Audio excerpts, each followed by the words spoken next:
berdintasunezko eta kalitateko hezkuntza inklusiboa bermatzea eta bizitza osoan guztiontzako ikaskuntza aukerak sustatzea.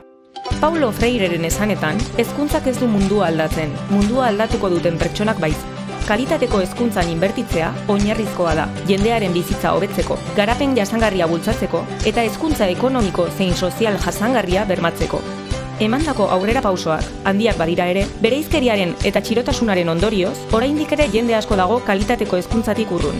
Pertsona zaurgarrien hezkuntzarako eskubidea bermatu, analfabetismoa desagerrarazi eta giza eskubideetan oinarritutako hezkuntza sustatu behar dugu. Ezinezkoa dela uste duzu?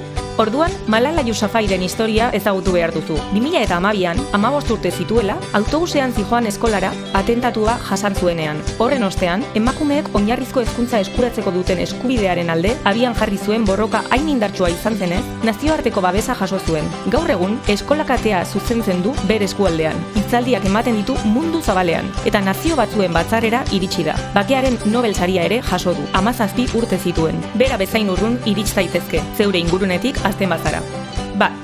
Oso irisgarria eta pozgarria da, premia duten etorkinei zure ama hizkuntza ikasten laguntzea eskuzabaltasunez. Modu altruistan partekatu zeure jakituria.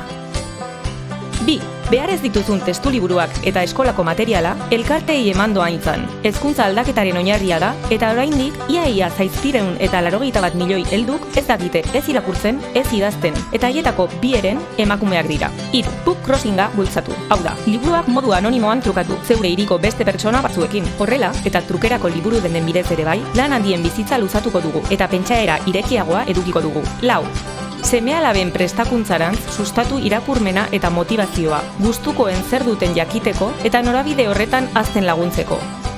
5. Langabetuentzako, mentoringeko edo trebakuntzako programak sustatu. Baduzu gizarte bazterketarako arriskuan dagoen norbaiten bizitzaren norabidea aldatzerik. Hezkuntzak mundua aldatzen ere irakasten die pertsonei.